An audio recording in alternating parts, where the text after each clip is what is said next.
Hey everybody, good afternoon. Welcome to 12-Minute Trading. We are back after a couple weeks of being holiday bound. So I'm Doc Severson. I'm joined with Dave Lukas. Today is Monday, the 3rd of June, and we got more volatility than we can shake a stick at these days. Dave, what's going on with you? What's going on with your trading?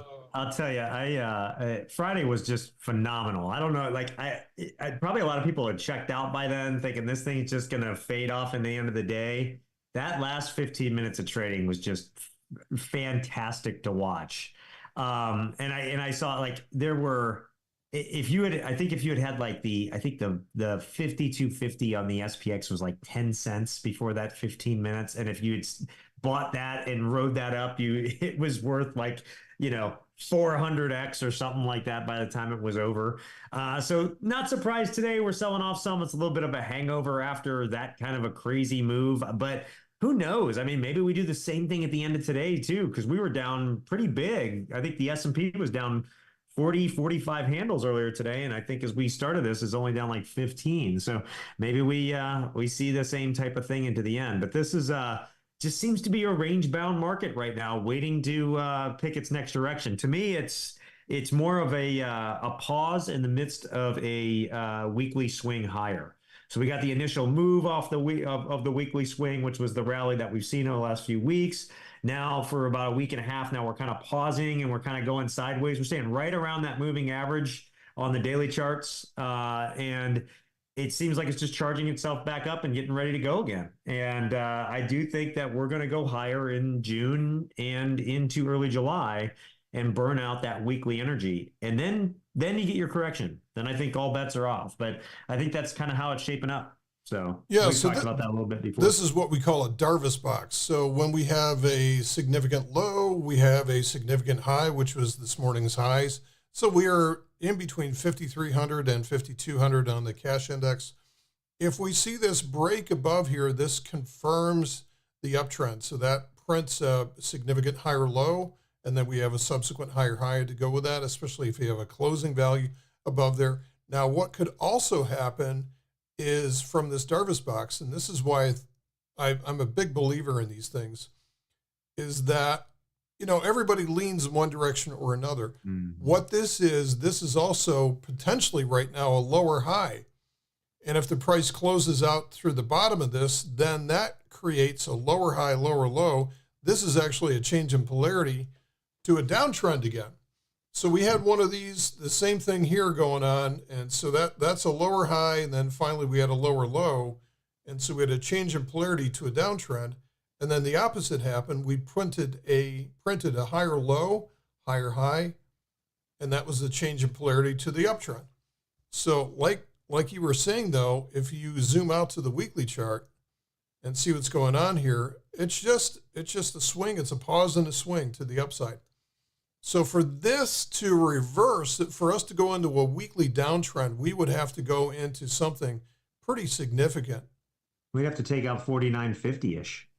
Oh yeah, in order to we'd have to drop well below there. So that would probably happen off of a lower high. So everybody's panicking and freaking out right now. This is just more noise that happens, as we get into June, and we got another 4 weeks before we finish off the quarter. So this is just standard noise, more than likely. Yeah, it's a little manic, but I mean, and you could kind of understand why today even too. Like with the move that you got in the final 15 minutes of Friday, that took all the energy out of the short-term time frames, all the 5-day time frames, and even the 10 days, the 30-minute charts. All those charts all of a sudden lost all their energy on the floor. So when you saw it open this morning with that big pop higher, it was going to be almost impossible to sustain that because all the short-term time frames are exhausted. And so what we've seen is we gapped up, we gave it all the way back, we came down, sold off some, but we've come back in kind of parity, and that's just charging this these shorter time frames up to get ready to go again. So I watched like the 5-day 15-minute chart. Or the like 10-day 30-minute chart. And if you pull up and you look at those type of charts, you can see how they just got into exhaustion and they've had to charge themselves back up. And once they're ready to go, then they'll get, things will get moving again. So we have another day or so of this before it really resolves itself. I'm going to bring up your Bollinger Bands because Yeah. I haven't Yeah. watched those for a little while here. So here's the daily chart. So far, we're hanging around the middle of the bands, and actually, The squeeze that's coming in right now is what the watch. This is actually cool here because what we're seeing is we're Right seeing on the we're seeing a big old Bollinger squeeze, and I wonder if I haven't looked at this. Now I won't bring it up, but there's the old trade the market squeeze, which shows up. But that's when I forget which one it is. I think it's the Bollinger Bands go inside the Keltner channels, and you get the massive squeeze like that. But we do the same thing with the fractals because showing the fractal squeeze. So that's a Bollinger squeeze, or we can do the same thing with the fractal energy. So when the fractals get high like this, that is when you see the big squeeze, and you get range contraction leading to range expansion. And what's interesting too is that the weekly chart is doing just a great job of just a pause in the middle of this weekly swing. So typically, here's the first half of the swing. What I normally see from all impulse moves like this is that you come strong off the bottom, and then normally you get some kind of thick area in the middle as it sort of takes a breath, and then you go into the finishing move to the upside. I mean, you can see this on almost any time frame as well too, where you see the strong in the middle part. Here's a good example here. So here's the COVID move. We came off the bottom like super strong, got fat in the middle here, and then went to a parabolic rise into there. And this could be this. You could make the case that this was sort of the fat in the middle, but this is, going into the parabolic rise. We have not finished this swing yet. I really don't think we have finished this swing yet. Yeah, and I think that's what we see. I think again, it's seasonal too.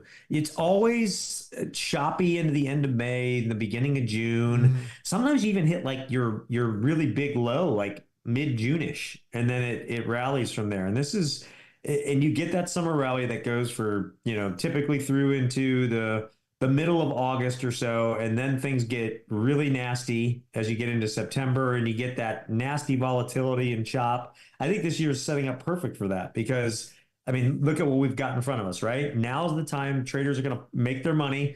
They're going to, end of the summer, they're going to head away and stuff. You're going to get kind of that swoon and that correction at that point. Then you get into that fall time period just before the election, right? And so the market's going to be swinging on different news of every different day of what's going on. Trump's going to jail. No, he's not. I mean, like the markets are going to swoon all over the place. And then you're going to have your October surprises and all that other stuff that comes out. And so you end up with this kind of manic, volatile market that really goes nowhere for like a month and a half. And then we get the election results. That brings certainty to the markets. And regardless, I think, of who wins through at least the end of this year, markets rally. 2025, I keep saying it, all bets are off because 2025, I think we're going to get a recession. The underlying macro indicators are slowing. We've seen GDP go from 4.5 to 3.4 to 1.3. I don't know if you saw today, but the Atlanta Fed just came out with even lower GDP predictions in the coming quarters. So it's happening. It's just it takes a long time to happen, and so I think we start to see that in next year, not this year so much. And it being an election year, all the stops are going to be pulled up to prop things up, so we're not in a recession come election time. I would surmise, right? So that's why I think that pattern is going to hold this year, and then 2025 is going to be a really interesting year. So we just got a question coming in from Chalupa Man here. And by the way, we invite you guys to, if there's anything that you want to ask about or any different charts you want us to pull up, go for it. If you're joining us live, so go for that. Or if you're watching this on a replay, let us know what questions you have. Just email us and we'll set it up for next week. So the question here is, are these candles going to fall off the back on the... So look at the ones that we have here so far. There's 1, 2, 3, 4, 5, 6 candles. And so what he's saying is that all of these candles are going to start falling off the back. And it depends on what your sample is. So I still have a 14 sample, which is the old version of the sample. And if you count back here, 1, 2, 3, 4, 5, 6, 7, 8, 9, 10, 11, 12, 13, 14, goes all the way back to this one. And so as we get rid of these, this is where actually this may even drop from here. But that's with 14. So I'm not a big fan of timing off of the monthly chart. But what I want to suggest here is that we may drop this down to a 9. And I think that's where the market is right now. So right now is a 9. If you go back 1, 2, 3, 4, 5, 6, 7, 8, 9. So we are still like in exhaustion. Now there's nothing that says that the market can't keep going higher. This is what we saw in 21. It kept on going and coasted into the finish. 2016, 17, it was into exhaustion for the better part of the year. Yeah, the 2018 move was incredible. So look at this 2018 move. The end of 17, beginning of 18 was buried it. So we could see this go down just a little bit further, even on the 9 period. And that would get us to maybe 6,000 or so. And that's sort of my target, is about 6,100 for the S&P into the end of the year. And then, like Dave says, all bets are off. We'll probably see all kinds of volatility. And markets always do the same thing, right? Markets, when we get near the end of a bull, it's almost like that's the proverbial garden hose. Yeah. Where it's just, like if you don't hold the end of a garden hose or a fire hose, it'll just fly all over the place. That's typically when we get that type of price action, where all of a sudden we start to get very, very unstable. If you look back on any significant high, back at the beginning of 2000, if you look at the end of 2007, the beginning of 2008, that's when we started doing the same thing as well too. You could see the end of 21 got very volatile like that. And we'll see the same thing. So we'll have the same signature. We'll have a very quiet market going into everybody's going to be, high-fiving each other. Your barber's going to be giving you advice. And then all of a sudden, it's going to start getting ugly out there. And it starts with the big volatility. We'll even print new highs on that volatility. But that's going to be our signal to lighten up and, quite honestly, get out of any significant longs. There's one thing that I was teaching. It's called substitution. So if you have long assets, say like you got 100 shares of AMD or something like that, substitute that, sell off the stock, and buy some longer-term call options, which have fixed risk to them. So if it goes screaming up to the heavens, right, you still have something you can go long to. Otherwise, if it dumps, you can walk. You can walk away. You can even write time against them, just like a covered call, if you want to. Yeah. So it's called substitution. So we're not there yet, but probably, like Dave says, by the end of the year, I think it's going to be time to be very, very, very cautious. Yeah, we're not in euphoria yet. You guys probably heard us talk about the 4 phases of the market before, right? Disgust, disbelief, acceptance, and euphoria. I think we're in acceptance. I think we came into acceptance into the beginning of the year. I think we were in disbelief most of the end of through the end of last year. It just can't keep going higher. This is crazy, ridiculous. Everybody's saying that, right? Acceptance in the beginning of the year, right? And usually in that, once everybody accepts it's when you get your pullback, right? And we've gotten that now, right? We've had our first major pullback of like 6% or so, and then you get into that final phase where you really skyrocket higher, and in a lot of times that happens through the summer. And so that's kind of where we're at, as we start to get into some of that euphoria maybe, and then get your correction from that, and then get your final bout of euphoria after the election, and then you go right back into the same cycle over again: disgust, disbelief, acceptance, euphoria. And this happens on small time frames, large time frames, big time frames, right? So again, if you look at like the monthly chart, we are in probably a big acceptance phase. And remember, bull markets can go a long time too, right? I just think 2025 is going to be rough based on the macro factors. But I mean, Doc, I mean, bull markets go for 8, 10 years, I mean, so, we could be in the early stages of a much larger bull market. Yeah, it depends. And It depends on how you name it. Like yeah, a yeah, secular bull can go for, the better part of 20 years. And during yeah, that secular bull, you can have cyclical bear markets, which are little right. tiny bear markets. I mean, if you look at, Well, you pull up a 20-year monthly chart. I mean, it's basically yeah, like this. I'm gonna point out a couple of cyclical bear markets to you guys here. Okay, so we're gonna go, let's see, 20-year. Yeah, that's probably enough. So this is a monthly chart. So here's the great financial crisis. Doesn't seem like that big of a deal anymore, does it? You look back on something like this and you go, oh, well that's just a normal pullback. No, this was hell on earth. This was the worst thing that had ever happened outside of 1929. And now you look at it in the rearview mirror because of the way that we print money and the normalization of capital. This is no big deal. But during this whole time, we actually had some nasty little bears that were along the way here. And so during a secular bull market, which is a longer term bull market, you're going to have cyclical bears. Cyclical are smaller. So we had a little bear back here. We had a really wicked correction through COVID. We had a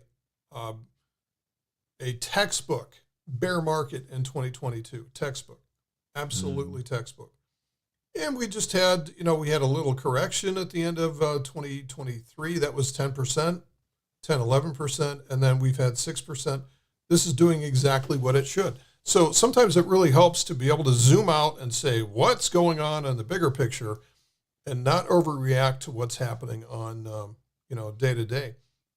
But And also, that's the bias, that upward bias, right? So you look at that chart, right? And you see it from right to left. If you just smooth it out, it's going up and it's starting to go up at a faster clip. Yeah, you can. Yeah, I know what you're going to do. You can show that.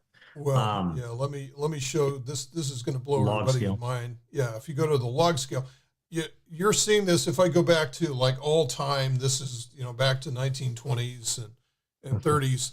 And so there's a couple of things here. So first of all, what you're going to have is every so often you're going to have a 10 to 15 year period of ugliness. And we had one of those back in here, back in the 70s into the early 80s. And then we had a secular bull market.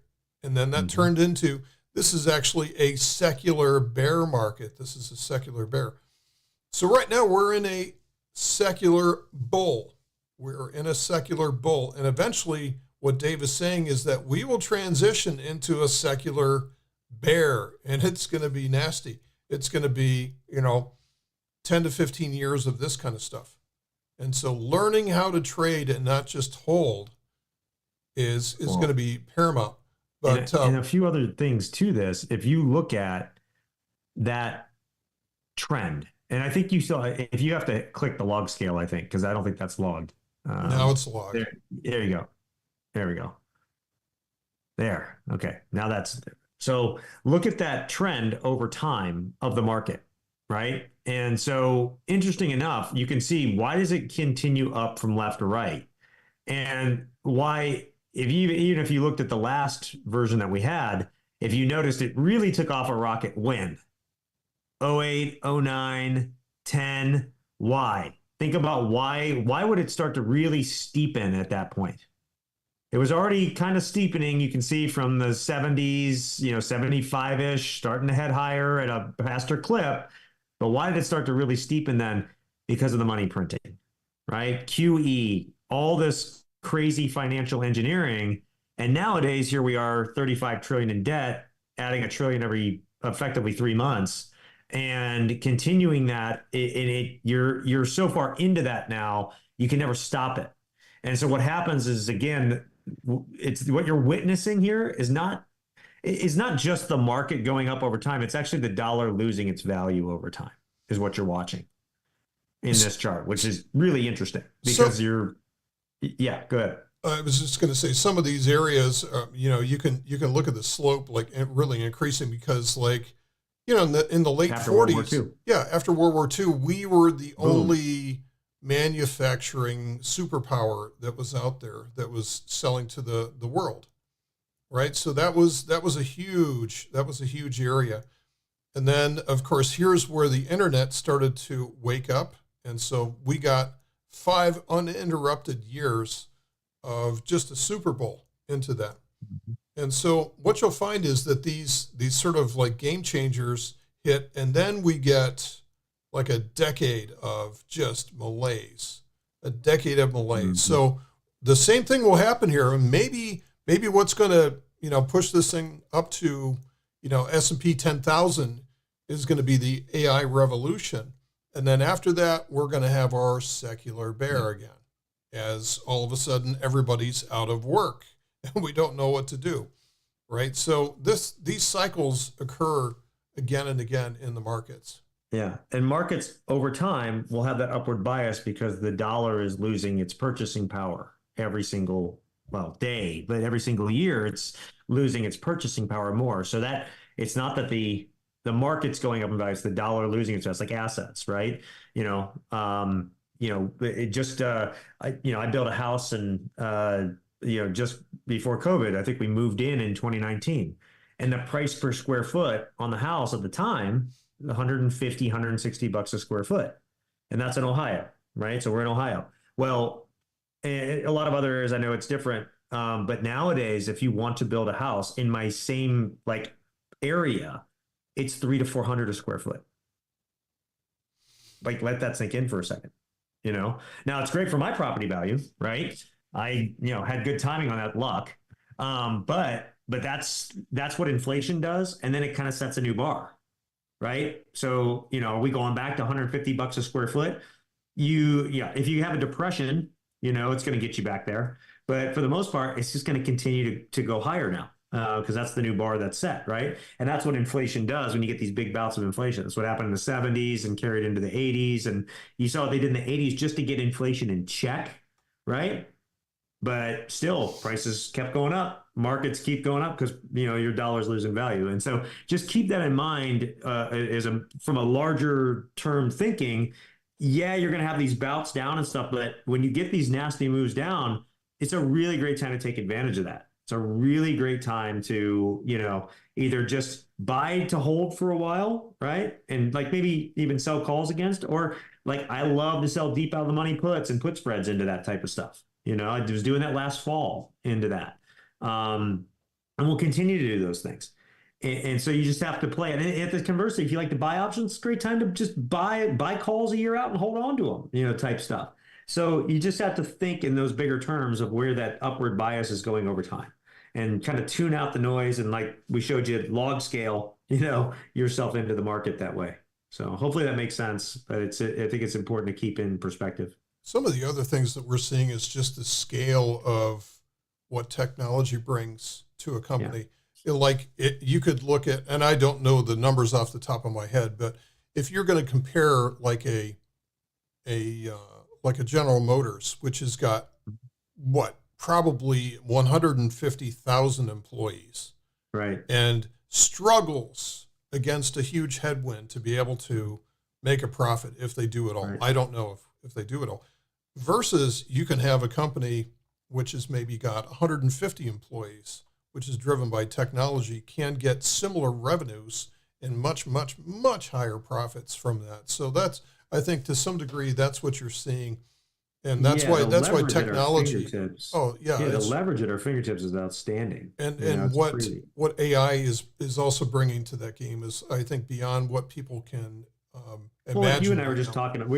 You and I were running some scenarios using Chat GPT right before this. Right. But like I've been digging in for the last year on that thing, and like I'm using it to analyze my trades and my history and tell me, okay, which trades are most profitable? When do I enter them? What's the credit level that I need to get? What's the time frame? Like it'll analyze all that for me and tell me, just do this trade. If you just do this one trade over and over again, that is your most successful trade. Like, I mean, you could crunch that, try to figure that out on your own, but ChatGPT does that for me, uploading my trade spreadsheets in about 15 seconds.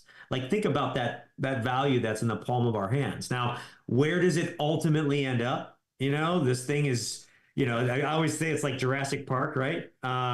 You got so excited about it, but you didn't stop to think if you should. Right. You slapped it on a lunchbox and a t-shirt and bam.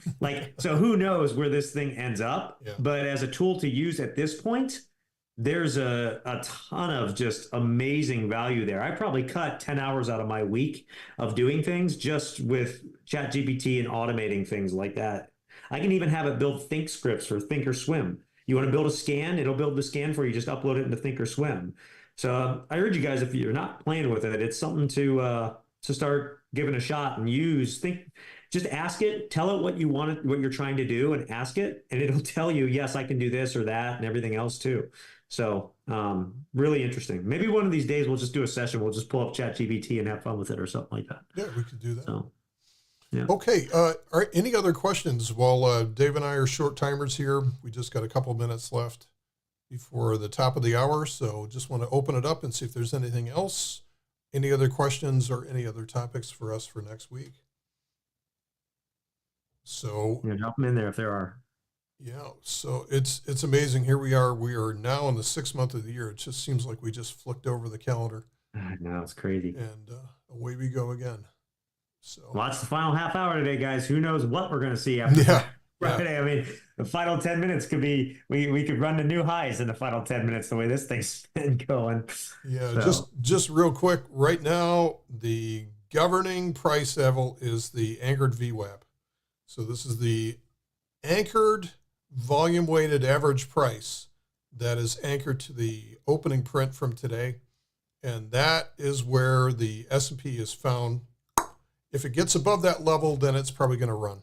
If it is not able to get above that level, then we will probably close down near the lows of the day. So watch that carefully over the next hour. No, great point. Okay. Cool. Thanks, everybody. Thanks for joining us here today. And that is our session for today, the 3rd of June. And we will see you guys again next week. All right. Take care, folks. Bye now.